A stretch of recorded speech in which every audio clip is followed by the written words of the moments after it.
Now, we do have breaking news from Kuala Lumpur on this story.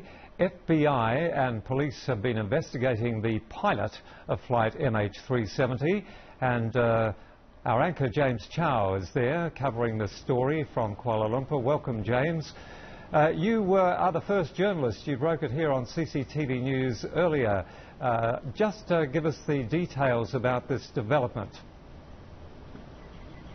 I think so many people are happy about that. But anyway, what we do know to be true and what we can bring you over at home is that the preliminary investigation to MH370 will conclude that the last words spoken by either the pilot or co-pilot in the cockpit of MH370 on that night was not "all right, good night," which had caused a lot of confusion as to what that meant and whether they were under duress at the time. But in fact, the correct words they spoke was "good night, Malaysian 370." That is absolutely standard terminology for pilots to sign off with when they hand over from one airspace and they move into the next airspace. So on that night, at that time, they were signing off from Malaysian airspace, going into Vietnamese airspace, and they said, "Good night, Malaysian 370. Everyone, I want to tell you what the significance of this is. It lessens the probability that they were involved in any deliberate act to divert the plane for their own purposes. It also adds to the conclusion of the FBI that it has not found anything suspicious on the hard drive of the captain's flight simulator, which they are looking at more closely. So what we know at this stage is that it lessens the probability of the pilot and co-pilot. Also added to that is that the voice recording was analyzed, and the voice was said to be normal, not under any known stress or duress at the time. I quickly want to add what the other significance is. 2 Saturdays ago, of course, you remember the Prime Minister Najib Tun Razak coming out here on World TV to say that he promises a new phase of the investigation. That seems to be the case over here, that what the Malaysians promised, they are delivering. An accurate, rechecked and re-rechecked investigation where they've gone back to the ABCs, left nothing to chance, and gone through all the basic facts, what they termed as facts in the beginning, and now they're trying to see where any gaps could be exposed. It's very interesting, James, and it is quite clear, is it, that comment from or sign off was from these pilots, and it wasn't a response from air traffic control to them.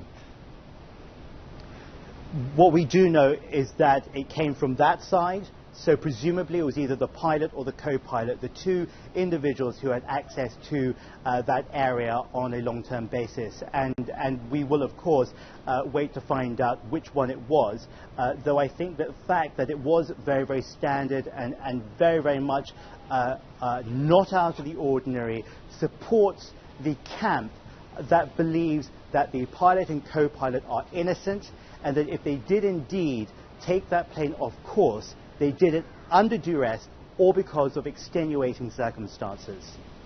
So, James, what else do we know about the focus of the investigation in the coming days? You're there in Kuala Lumpur and really know what's going on. What's likely to be the focus? Well, of course, you know the families, about 29 members of the Chinese parties. The representatives of the Chinese families are here in Kuala Lumpur. They arrived at about 8:30 in the morning. They've been taken to their own hotel, and that's where they're settling in for the day.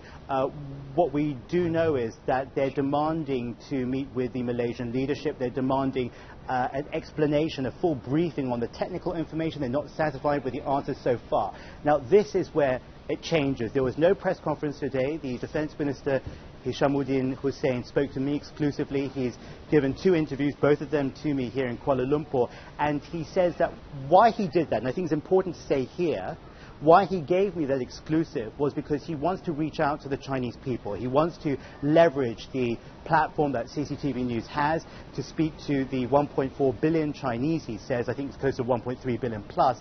But in essence, he says he wants to speak to them directly, to get past all the misunderstandings, all the cultural differences, all the mistranslations that could have contributed to the problems that we've seen in the last 3 weeks. And he said this was going to be a heart-to-heart talk. The first part of the interview comes out later today, but let me quickly bring you one point from that. He says that this tragedy has united everybody.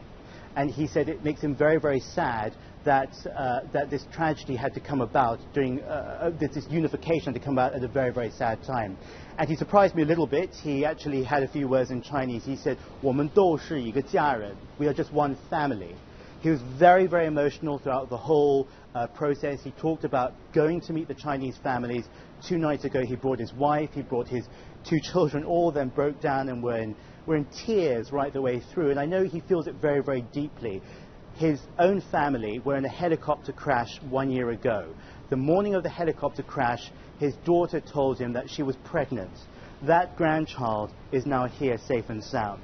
The woman that he spoke to last night at the hotel, the Chinese family, she herself is 3 months pregnant. And he said to her, please do me one favor. I'll go and look for the plane for you, but you promise that you keep yourself healthy. All right, James, thank you very much. James Chow reporting to us there from Kuala Lumpur.